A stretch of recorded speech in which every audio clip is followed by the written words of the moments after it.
Prime Minister. Alex Sobel. Thank you. Question number 1, Mr. Speaker. The Prime Minister. Thank you, Mr. Speaker. Mr. Speaker, this morning I have spoken to Sir Kim Darroch. I have told him that it is a matter of great regret that he has felt it necessary to leave his position as ambassador in Washington. The whole Cabinet rightly gave its full support to Sir Kim on Tuesday. Sir Kim has given a lifetime of service to the United Kingdom, and we owe him an enormous debt of gratitude. Good government depends on public servants being able to give full and frank advice. I want all our public servants to have the confidence to be able to do that, and I hope the House will reflect on the importance of defending our values and principles, particularly when they are under pressure. Mr. Speaker, the whole House will want to join me in sending our deepest sympathies to the family and friends of Tammy Minshall, the student paramedic who was killed in a traffic accident last week whilst on duty. This is a reminder of the members of all our emergency services who risk their lives each day on our behalf. Mr. Speaker, this morning I had meetings with ministerial colleagues and others. In addition to my duties in this House, I shall have further such meetings later today. Alex Sobel. I'd first like to associate myself with the comments regarding the tragic accident last week. I am pleased to see the Prime Minister is wearing green. I hope it is not merely a green wash, as I welcome the fact the government legislated for net zero by 2050. But before they did, when their target's weaker, the Committee for Climate Change already reported they were going to miss their target. And today, they said that the policy ambition implementation now fall well short of what is required. Targets helpful, but what we need is policies that actually deliver. Clearly, the Prime Minister wants to leave a climate legacy, so will she bring forward the ban on diesel and petrol cars from 2040 to 2030 or earlier? And when will she end her government's opposition to cheap onshore wind power? Prime Minister. Well, can I say to the honourable gentleman that, in fact, we have an excellent record in relation to our dealing with climate change. As a government, we have outperformed on our first and second carbon budgets from 2008 to 2017. We're on track to meet the third, and the latest projections suggest we're on track to deliver over 90% of our required performance for the fourth and fifth carbon budgets. And we are the first major economy to legislate for net zero emissions by 2050. The UK is leading the world on climate change. I want to see other countries following our example. Jack Brereton. Thank you, Mr. Speaker. North Staffordshire used to have one of the most extensive rail networks in the world, but now often people in Stoke-on-Trent have to rely on their cars. Would the Prime Minister join me in my petition to reopen Mere Station in my constituency as the next step to improving our local transport? Well, can I say to my honourable friend, I know he's been campaigning on this issue for some time. I know he's met ministers to discuss this. I understand that this is in an area that's about to benefit from refurbished modern trains on the Crewe to Derby line from December of this year as part of the new East Midlands Railway franchise. In relation to the station at Mere, the Department for Transport will have heard my honourable friend's call to reopen the station, and I know that he will continue to campaign on behalf of all his constituents. Jeremy Corbyn. Thank you, Mr. Speaker. I too regret the resignation of Sir Kim Darroch. I think the comments made about him are beyond unfair and wrong. I think he's given honourable and good service, and he should be thanked for it. And I think the whole House should join together in deeply regretting the feeling that he's obviously got that he must resign at this moment. I also join the Prime Minister in passing condolences to the family of Tammy Winchell, who died as part of our emergency services, giving service to people. Mr. Speaker, many people welcomed the powerful points the Prime Minister made when she was first appointed about burning injustices in Britain. Does she agree with me that access to justice is vital in order to tackle burning injustices? Prime Minister. Can I say to the right honourable gentleman that there are many burning injustices that can be tackled in a variety of ways, and that is the action that I have taken, not just as Prime Minister, but also as Home Secretary. And I'll give him one example: the race disparity audit, which shines a light on inequality in public services. A race disparity audit which shines a light on inequality in public services is enabling us to put into place action that helps to ensure that people across this country, whatever their background, will ensure that they have access to the public services they need. Mr. Speaker, this year marks the 70th anniversary of the Legal Aid and Advice Act. That Act, introduced by the post-war Labour government, gave all people access to justice, not just the rich, and was an essential pillar of a welfare state and a decent society. The Tory Lib Dem coalition slashed legal aid in 2013, and the results are clearly very unfair. The number of law centres and other not-for-profit legal aid providers has more than halved. There are now legal aid deserts across the whole country. Does the Prime Minister think that has helped or hindered the fight against burning injustices? Prime Minister. The point that I was making to the right honourable gentleman, and that he seems to fail to recognise, is that the whole question of burning injustices is not about just access to the legal system. The question of dealing with burning... It's all very well members of the opposition benches from shouting about this. If the Labour Party actually really cared about burning injustices, they'd have done a darn sight more when they were in power to deal with them. Mr. Speaker, some people have very short memories. It was the Tory... It's all right, it's okay. It's all right. It's okay. The Tory Lib Dem coalition cut legal aid, but also brought in fees for employment tribunals. The then Minister for Employment Relations, the Honourable Member for East Dunbartonshire, piloted that through the House. But since that time, my union, Unison, took the government to court and won, and as a result, employment fees were cancelled. The cuts to legal aid affect people, Mr. Speaker, like Marcus. Like Marcus, a 71-year-old on pension credit, a leaseholder who is threatened with being evicted. And he says, and I quote, "I've paid taxes and national insurance all my life. How is it right that I'm being bullied and threatened with homelessness? The state won't protect me." And he goes on to say, "I've been working to 2 a.m. every night for the past 6 months, collecting evidence. I've got no idea if I've prepared my evidence correctly." Doesn't Marcus, trying to save his own home, deserve legal aid to get proper representation in a court and be fairly heard? The Prime Minister. To the right honourable gentleman. Obviously, I recognise the concerns that Marcus has about taking his case. But the right honourable gentleman might reflect on the fact that a quarter of the Ministry of Justice's budget is spent on legal aid. We spent £1.6 billion on legal aid last year. We're committing to ensuring that people can access the help they need into the future. But that is only one part of the picture. We've published a plan for legal support to maintain and improve access to support for those in need. And we're conducting a fundamental review of criminal legal aid fee schemes, which will consider criminal legal aid throughout the life cycle of a criminal case. So there are aspects of this issue that we are indeed looking at.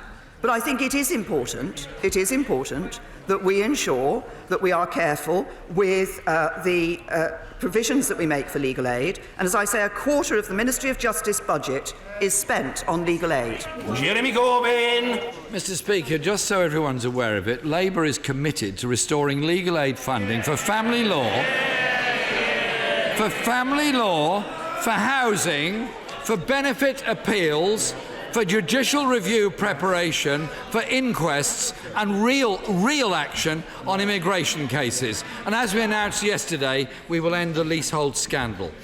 The Department of Work and Pensions is failing disabled people. The Ministry of Justice spent tens of millions of pounds each year defending appeals, over 2/3 of which were won by the claimants. Rather than spending millions defending incorrect and often immoral decisions, wouldn't that money have been better used increasing poverty-level benefits and providing legal aid to disabled people wrongly denied their basic dignity? Minister. I'm not going to take any lectures from the Right Honourable Gentleman on what this government has done for disabled people.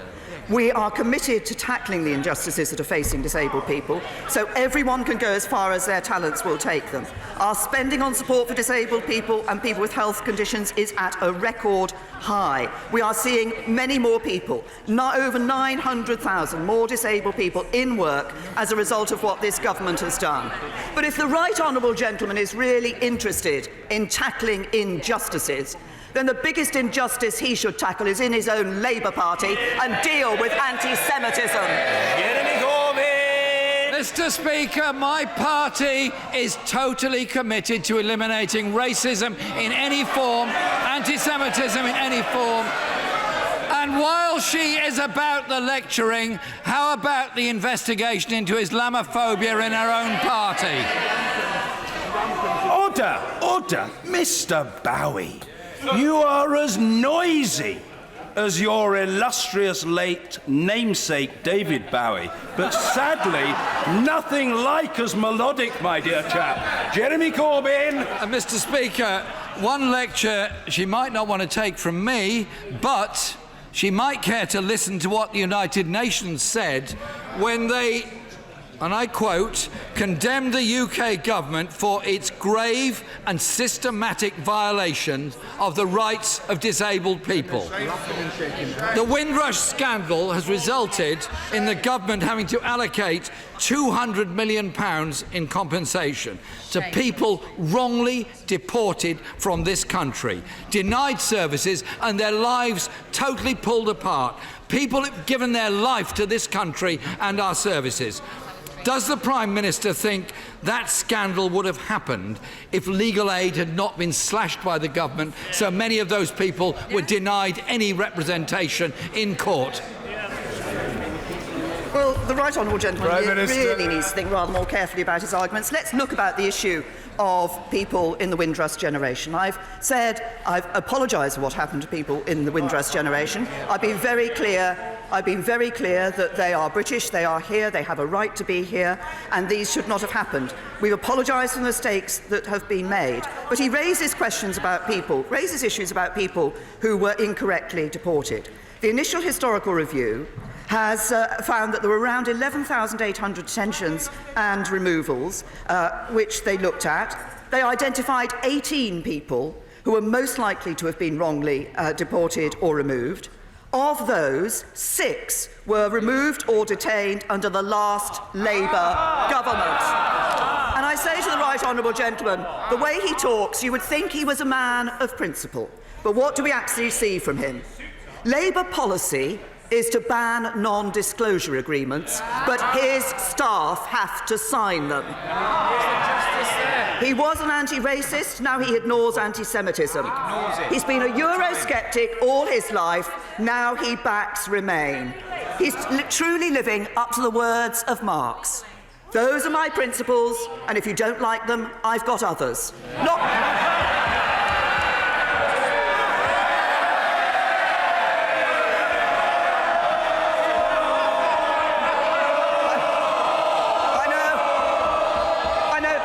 Right Honourable Gentleman's keen to get to the dispatch box when the name Marx is identified.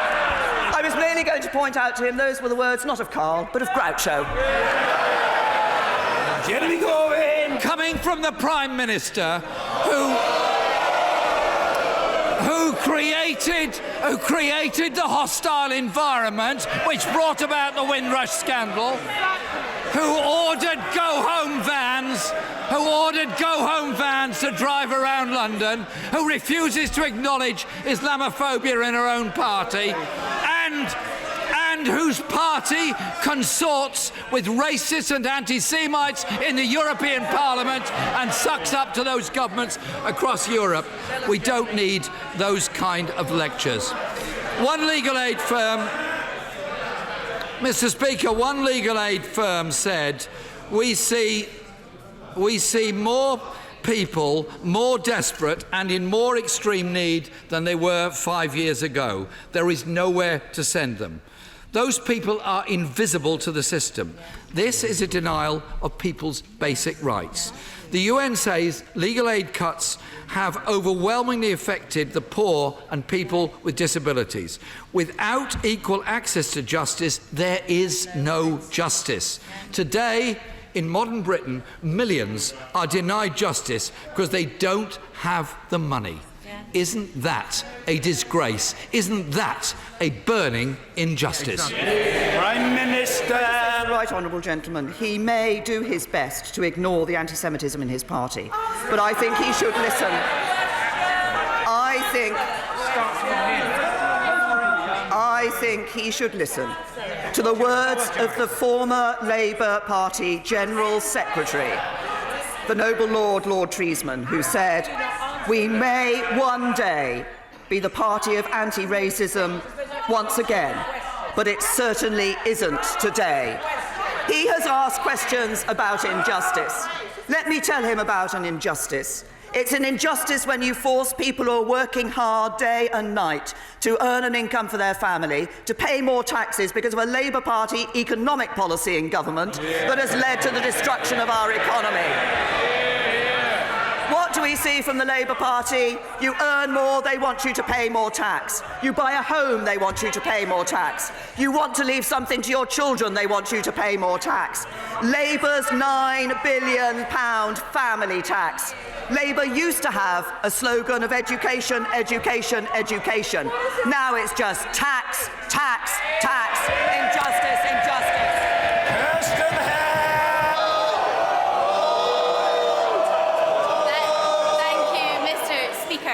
Prime Minister, I am a unionist with every fibre of my being, and that's why I was so aghast to hear Nicola Sturgeon's colleagues wishing to railroad through an independence referendum without a Section 30 order, at a time when public services in Scotland are mismanaged and need that desperate resource, an economy that has stagnated and continually pursuing policies that cut off the circulation of our United Kingdom at Berwick, and not because they're in the interests of Scotland.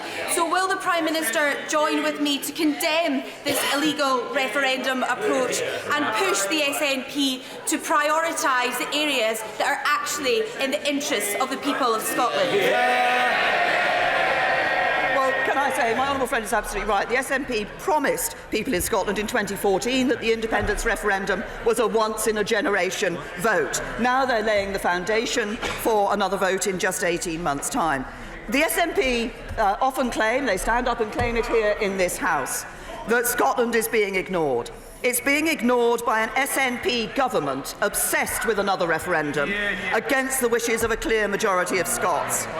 People, I agree with my honourable friend, people in Scotland want a Scottish government that focuses on improving their schools, on improving their health service, on improving their economy, not one that's obsessed by separation. Ian Blackford! Thank you, Mr. Speaker, and I must say, every time the Prime Minister speaks in Scotland, our vote goes up. Mr.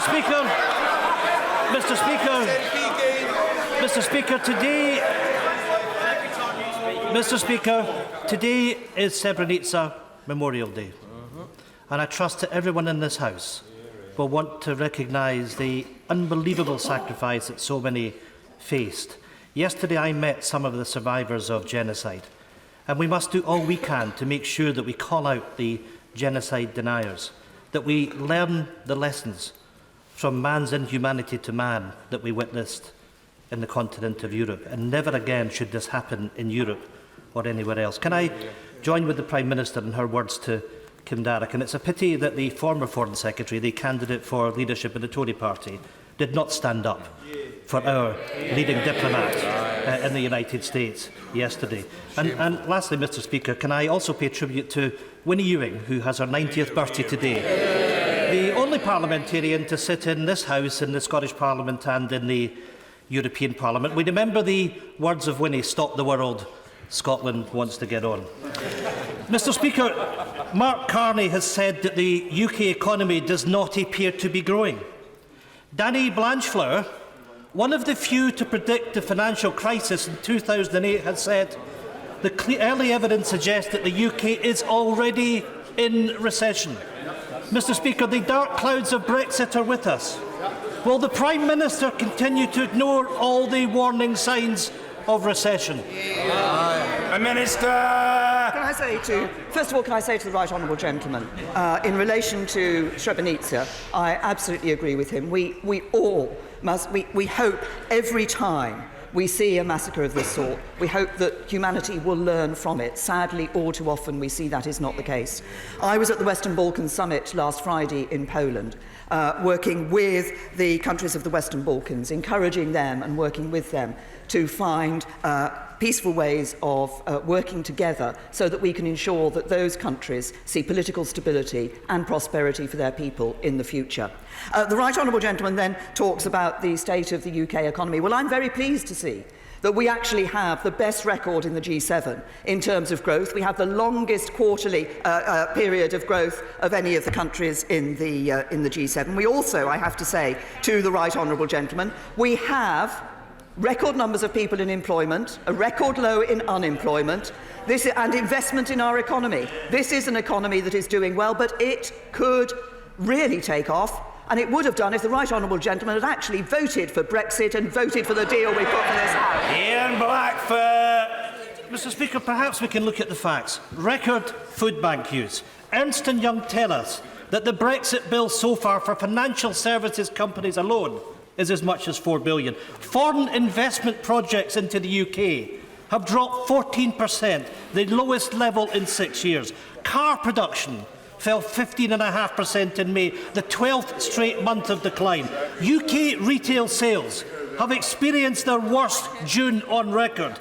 The near stagnation of the services sector in June is one of the worst performances seen over the past decade. We have the evidence, Prime Minister.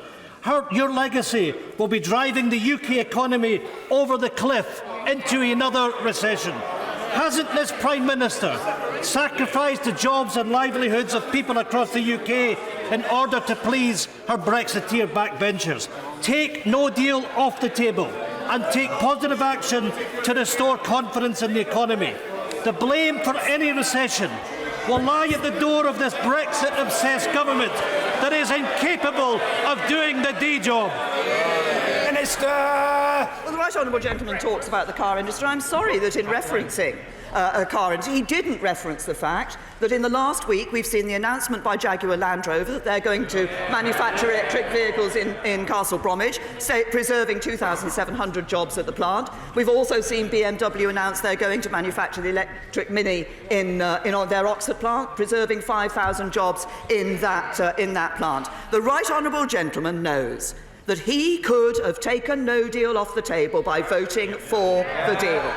But if he wants to talk about economic forecasts and the future of economies, perhaps he should give a little more reflection on the fact that the forecasts for Scotland show that its economy will grow slower than the rest of the United Kingdom over the next 4 years under an SNP government in Scotland. Chris Green! Thank you, Mr Speaker. Cross-party work can be immensely beneficial, especially when delivering on the people's priorities. So will my right friend agree with me that the excellent work of Farnworth and Kearsley first, working with the Bolton Council leadership, which is now Conservative, to win an award from the Future High Streets Fund, because we can all agree that our high streets are the keystone of our local communities. Well, can I say to my honourable friend that I think the point he makes is an absolutely excellent one, and what we have seen in the example he's quoted is the benefit of cross-party working. This can be immensely good, immensely positive for local communities. I'm delighted to hear that Bolton Council's bid for Farnworth Town Centre has been successful in progressing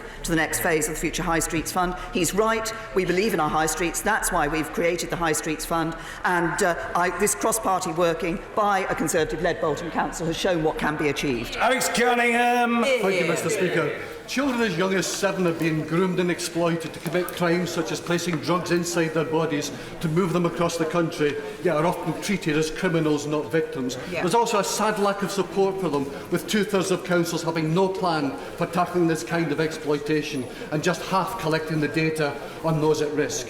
If she wants to secure any legacy on tackling modern-day slavery, will she instruct the Home Secretary to develop a cross-departmental strategy to tackle this despicable crime and end the criminalisation of these vulnerable youngsters. Can I say to the honourable gentleman that indeed we are continuing our work on tackling modern slavery. I was pleased that the government responded yesterday to the independent review of the Modern Slavery Act, and we have taken on board most of the majority of the recommendations from that independent review. This includes, of course, looking at the independent child guardians that we have created, the concept that we created, looking at how they can give the support. The issue that he references of criminalisation of those who have been forced to undertake criminal activities was actually addressed in the Modern Slavery Act when it was put through this House, but we continue to look at what more we can do to ensure we are bringing an end to this crime, not just in the UK, but internationally as well. Sarah Newton.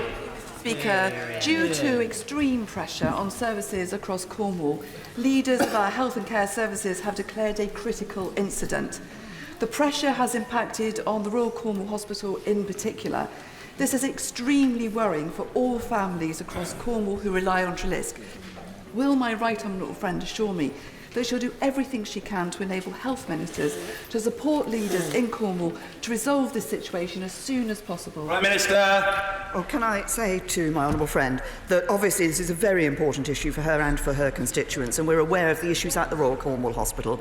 We know the hospital is taking steps to rectify these. Of course, last winter, Cornwall Council was supported with over £2 million of additional funding to help alleviate the pressures on the local NHS Trust. But I can assure my honourable friend that my right honourable friend, the Secretary of State for Health, is going to meet MPs to discuss this matter and recognises the importance of this issue for her constituents. Sandy Martin. Thank you, Mr. Speaker. In the run-up to the 2010 general election, the Conservatives in my constituency claimed that no children's centres would close, and yet within a matter of months they were closing them and downgrading those that remained. Now, Suffolk County Council is proposing to close half of those that remain, leaving just 4 full-time children's centres in Ipswich out of the original 9. So will the Prime Minister tell us what sort of guarantees the government can give for any future policies which they want the British people to believe? Prime Minister. Can I say to the honourable gentleman, we recognise the importance of ensuring that children have access to high-quality care. We've been putting extra money into social care, including for children, but it's also about the sort of services that are delivered. It's important for us that we have taken a number of steps to improve the facilities that are available for looking after children in communities where those children require that. For example, the standards we've set for social workers. And we do see the number of children's services that are rated outstanding growing across the country. I think that's important. That's a government that is actually looking at the issues that matter to parents and matter to children. Craig McKinley. My right honourable friend may be aware that live animal export season out of Ramsgate Port is shamefully in full swing, with a further shipment due out tomorrow. Does my right honourable friend agree that long-distance live animal exports, particularly across the Channel to an unknown future, should not form part of any future post-Brexit agricultural policy, when we can be free of single market strictures which treat animals as mere goods? Minister. Can I say to my honourable friend that obviously he has raised an issue that I know is of concern to a lot of people, and we are committed to maintaining our high standards on animal welfare and food standards once we've left the European Union. We will be replacing, of course, the EU's Common Agricultural Policy, and what we will be doing is enabling us, by being outside of the European Union, to take decisions for ourselves. So we will be able to determine these. I think that's an important and first step towards a better future for farming, for our natural world, but it is also important for us to be able to do that and to maintain those high standards and quality standards for which we have a very good reputation across the world. Karen Smith. Mr. Speaker, head teachers and parents in Bristol South tell me the lack of schools funding is impacting significantly on children with special educational needs, in addition to its wider impact on teaching across schools. Both the Prime Minister's potential successors now acknowledge schools are underfunded and have promised more money. Would she agree with me that this welcome new funding should be targeted at our most vulnerable children? Well, as the Honourable Lady knows, that we are already putting more money into our schools. We're already putting more funding into special educational needs. I recognise the importance of ensuring that special educational needs are properly catered for and that the needs of those children can be properly supported. That's why I'm proud of the fact that we have been putting more money into schools. What is important, of course, for schools is also what standards of education are provided within those schools. And, well, the Honourable Lady talks about teaching. Yes, teaching is an important element of that, and we thank all our teachers, both in mainstream schools and in special educational needs schools, for the work that they do day in and day out. And I'm pleased that we are seeing improved standards in our schools, and that means more young people, whether they're in mainstream schools or with special educational needs, having an opportunity to go far in life. Lynn Bradley. The consequences of not leaving the European Union are profound, from the loss of trust in our democracy and institutions to the economic impact of civil unrest. Can my right honourable friend help to dispel the myth peddled by some in this House that we could simply go back to the way things were? And could she share what assessment government has made of these risks?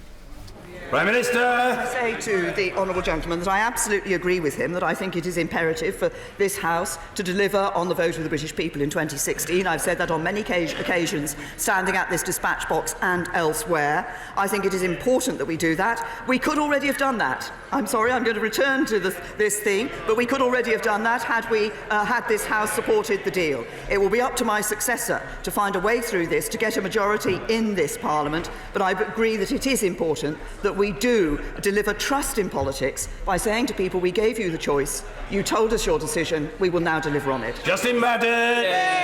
Thank you, Mr. Speaker. Vauxhall Motors in my constituency in Ellesmere Port has a future if we can avoid crashing out of the EU without a deal.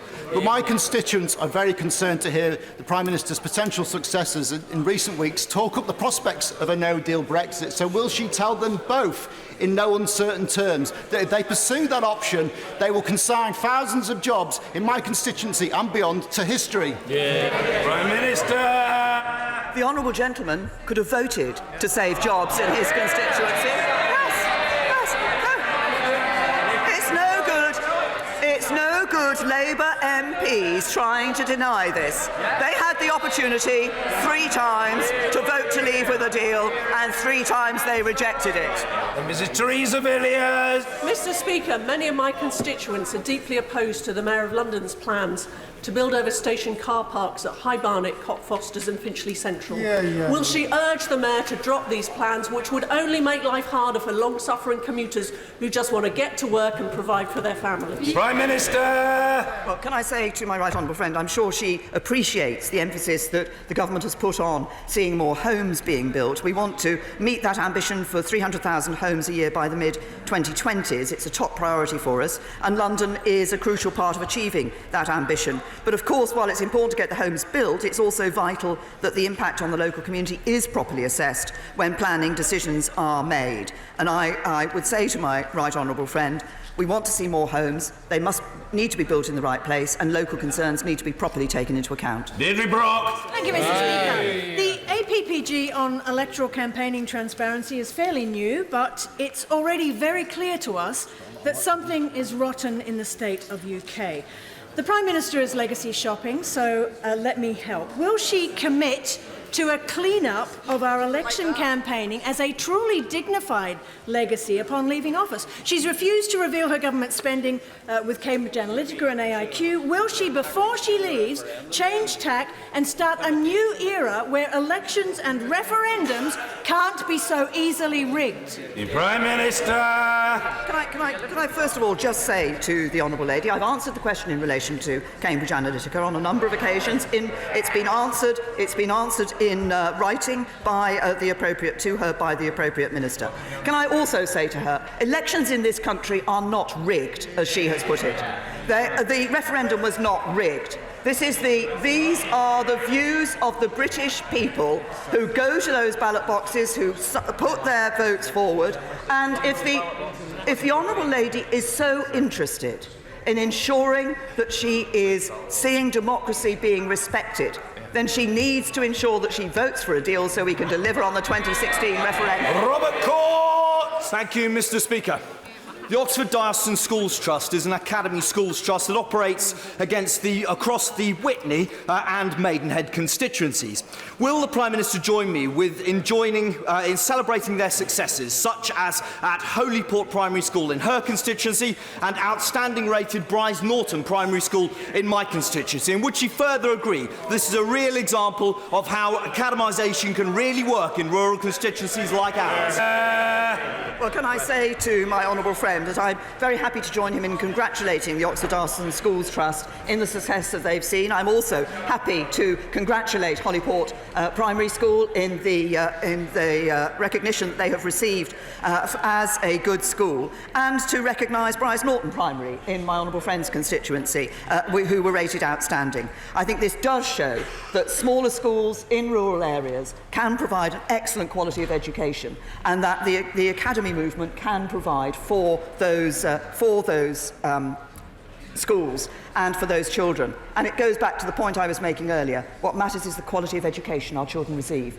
And in Holyport and in Bryce Norton, they're receiving first-class education. Thank you, Mr. Speaker. Mr. Speaker, this week the Stoke-on-Trent Hardship Commission published its report that demonstrated that income, education and employment were the driving factors of poverty in our city. I've sent the Prime Minister a copy and I would invite her to read it. But may I ask her to use what time and authority she has left in her office to look at fixing universal credit, to look at funding our schools and our further education colleges properly, and to raise the national living wage rate for under 25 so that collectively we can deal with the root causes of poverty.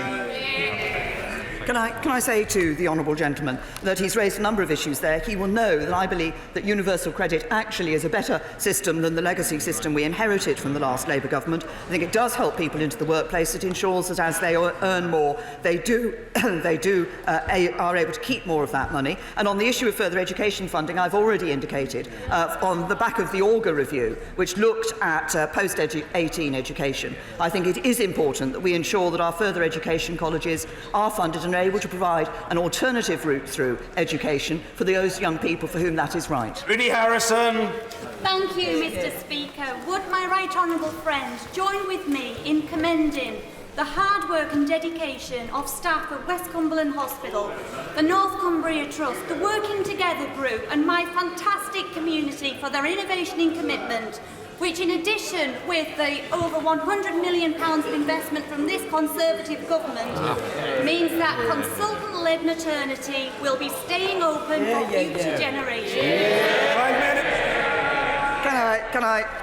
First of all, can I pay tribute to my honourable friend? This is an issue on which I know she has been campaigning long and hard on behalf of her constituents. And we welcome the CCG's decision to retain those consultant-led services in West Cumbria. Better Births established that personalised care means safer care, and greater choice should be made available to women accessing maternity services. And they should be able to make decisions about the support they need during birth and where they prefer to give birth. I think this is a good decision that has been taken, and I once again congratulate my honourable friend for the campaign she's run on this. Mary Glinda. Thank you, Mr. Speaker. Her government has once more lost in court to a public sector union, the FBU, over pensions. And whilst fighting this case, the government penalised all public sector workers by suspending pension valuations, meaning poorly paid frontline civil servants, many in the PCS union, not only being denied money they're owed, but also making monthly pension overpayments of 2%. When will the Prime Minister give these loyal workers money that is rightfully theirs? Prime Minister. Can I say to the honourable lady, of course, as she's made clear, there has been a case recently in the courts in relation to public sector pensions, in particular aspects of public sector pensions. We will, of course, have to look at the implications of that judgment across public sector pensions, and it is right that we take our time and make our decisions. Government makes its decisions based on that careful consideration. Thank you, Mr. Speaker. I'm extremely proud to represent a constituency with world-leading defence manufacturers, which underpins our country's credibility as an ally and strategic partner. So does my honourable friend agree with me that as we contemplate our fantastic future role in the world as an independent, self-governing and sovereign nation, the UK must continue to be a credible partner and ally in an increasingly dangerous world? And does she also agree with me that her successor should commit our country to a fully funded defence budget so we can remain a Tier 1 military power? Prime Minister! Can I say to my honourable friend, first of all, can I commend our world-leading defence manufacturers? They are an important industry, not only providing for us here in the United Kingdom, but also in terms of the significant exports and the jobs that they create and that they support here in the United Kingdom. It is important that as that independent, self-governing sovereign nation, we are a good partner and ally in what is an uncertain world. We always have been that, and we will continue to be that. We continue to meet the NATO requirement of spending 2% of our GDP on defence. We are one of the few NATO countries that does that. We're the biggest European contributor to NATO. We're the second biggest contributor to NATO.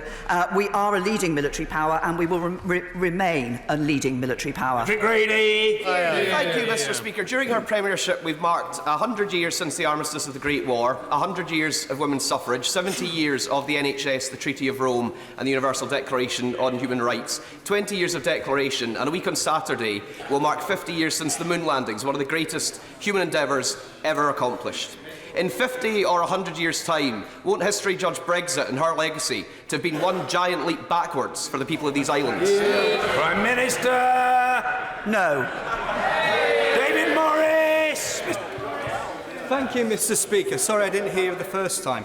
Mr. Speaker, the Eden project, Eden Centre, want to come to the north of England, to Morecambe.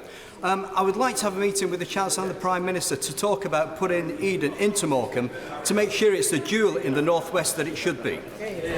Prime Minister! Can I say to my honourable friend that I was not aware that previously that the Eden project wanted to come to Morecambe, and I'm happy to arrange suitable conversations for him so that he can make that case. Paula Sherritt! Thank you, Mr. Speaker. A dental practice in my constituency has this week been forced to close due to unfair NHS dental contracts, leaving yet another neighbourhood without any dental service at all. Residents who urgently need care have had to get treatment from DentAid, a charity set up to provide dental services in the world's most deprived countries. So does the Prime Minister accept that the real decay is in the values of a society that does not provide free healthcare to all of its citizens, and that it is her government that is responsible? And when will she keep her promises to my constituents and guarantee that all of them, wherever they live, can access NHS dental care when they need it? Minister! Can I say to the honourable lady, my understanding was that the CCCG actually had a responsibility in ensuring the provision of dental care in their areas, but I will ask the Department of Health to look at the specific case she's raised.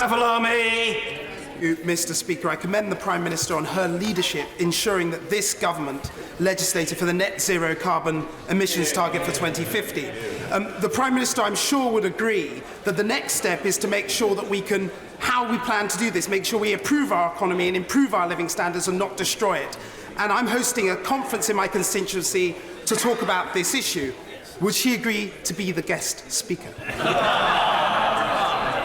Prime Minister! First of all, can I absolutely agree with my honourable friend that I think initiatives such as he's shown at the local level are a very important part of the wider work we're doing in relation to climate change and in relation to making sure that we leave the environment in a better state for the next generation. I thank him for his invitation. Can I say to my honourable friend, I will indeed look to see how busy my diary is in the autumn, but I'm grateful to him.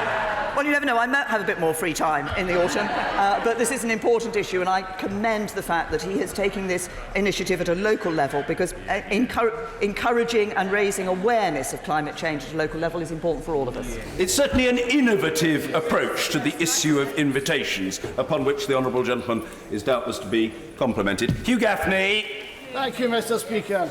Prime Minister, there are nearly 50 dog attacks on postal workers every week in the UK, which is why I backed the Communication Workers Union Dog Awareness Week this week in the campaign. I hope the Prime Minister will join me in both supporting Dog Awareness Week campaign and recognising the law is not currently fit for purpose. So will the Prime Minister support Royal Mail and Parcel Force postal workers by launching an independent review on the effectiveness of the Dangerous Dogs Act and the wider dog control. Thank you. Prime Minister! As I say to the honourable gentleman, obviously a number of steps have been taken over the years in relation to dogs and legislating in relation to dangerous dogs. Can I also say to him, though, I think we all recognise the problems that some postal workers do face when they experience and are subject to attacks from dogs, when they're just going about their business, going about their job, and going about a job which is of benefit to the people of our constituencies. Maria Caulfield. Thank you, Mr. Speaker. This week has been a game changer in politics in Northern Ireland, with this place legislating for devolved issues, but also the sad death of Sir Anthony Hart, who chaired the historical investigational abuse inquiry, investigating the rape, Prime Minister, and sexual abuse of thousands of the most vulnerable children in Northern Ireland between 1922 to 1995. Some were raped for months, some for decades. Would the Prime Minister commit to bringing forward the legislation for compensation for those victims before the summer recess to give them the justice they deserve? Minister! Obviously, first of all, can I say to my honourable friend that I would like to pass my condolences to the family and friends of Sir Anthony, who did an excellent job in the Hart inquiry, shining a light onto some horrific incidents that took place in Northern Ireland. Obviously, this was an issue that was on one of the amendments last night as the bill was going forward, and obviously, as that bill goes through its passage in this Parliament, the government will look carefully at these issues. Sir Vincent Cable. The Prime Minister's last major duty will be to recommend her successor. How does she plan to satisfy herself that the next leader of the Conservative Party will command a majority in the House of Commons? Minister! Can I say to the right honourable gentleman, the next leader of the Conservative Party will, I believe, be an excellent Prime Minister, whichever of the candidates wins, and they will ensure that they take this country through Brexit, deliver on the 2016 referendum, ignore the attempts by the right honourable gentleman and his honourable friends to try and go back on the democratic vote of the British people and lead us forward to a brighter future. Craig Tracy! Mr. Speaker, early diagnosis is key to further improvements in the survival rates for breast cancer. So with this in mind, is the Prime Minister aware of the Change and Check campaign being run by Helen Addis, a member of the ITV Lorraine Show team? And will she join me in congratulating Helen for this excellent initiative, which is already saving lives, particularly at a time when she's going through what she describes as her own breast cancer journey herself? Can I say to my honourable friend that he's raised a very important issue, and I recognise the work that he has done on this particular issue, and I will look carefully at the specifics of the issue that he's raised and respond to him in writing. Speaker, a Nottinghamshire woman whose husband is in prison for her attempted murder was yesterday served with a letter from his lawyers demanding £100,000 as a settlement for their divorce. She would have to sell her family home to give him this. It is just simply wrong. Yes. Will the Prime Minister support a change in the law to remove automatic entitlement of joint assets in cases like this? Can I say to the honourable lady, she's inviting me to comment on a matter that is currently before the courts and obviously will be determined through our justice system. And I think we have very careful legislation in this country in relation to divorce and in relation to the arrangements that take part after that. And I think it is right that this is a case, obviously, as she said, that is going through the courts. Thank you, Mr. Speaker. North Dorset is predominantly an agricultural constituency. Would my right honourable friend agree with me that were we to leave on WTO terms, it is likely to be RIP for British agriculture? No, that's rubbish. Can I say to my honourable friend that I think it's important on all of us, incumbent on all of us, as we look to the future, to ensure that we are taking into account the needs of all parts of our country, of all industries and of all sectors of employment in our country. I continue to believe that the deal that was negotiated, which would indeed have ensured the continuation of our agricultural sector, was the right way forward. What we will be able to do post-Brexit is to establish our own rules in relation to support for the farming industry here in the United Kingdom, which will be to our benefit. Patricia Gibson. Thank you, Mr. Speaker. My constituent, Lisanne Zeitzman, who has made her home on the island of Arran with her husband, has been told by the Home Office that she must leave the UK by Friday the 12th of July. Arran residents are understandably angry and upset at the prospect of losing this valued member of their community, and a petition over a few days has garnered over 16,000 signatures. Will the Prime Minister urgently intervene and instruct the Immigration Minister to meet with me so that we can ensure that Lausanne can continue living, working and contributing to the island of Arran? We have a set of immigration rules. It's right that the Home Office enforces those immigration rules, but I will ensure that the Immigration Minister responds to the Honourable Lady on the particular case. Thank you. Order.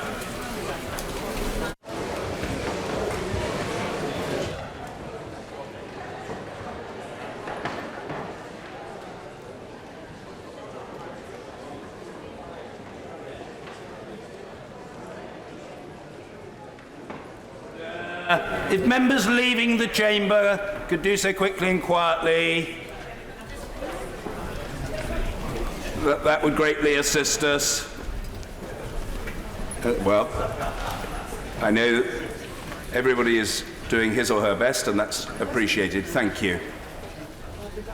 And we come now to the urgent question. Neil Gray. Mr. Speaker, to ask the Secretary of State for Work and Pensions to make a statement on the universal credit fraud that has been uncovered by the BBC. Minister Justin Tomlinson. Thank you, Mr. Speaker. Universal credit is now in all job centres, with around 2 million people claiming this benefit. In accordance with our approach to test and learn whilst rolling out universal credit, we have made several changes to the advance claimants that may receive while they wait for their first payment. If they need it, people can now claim an advance from day one of their claim. They can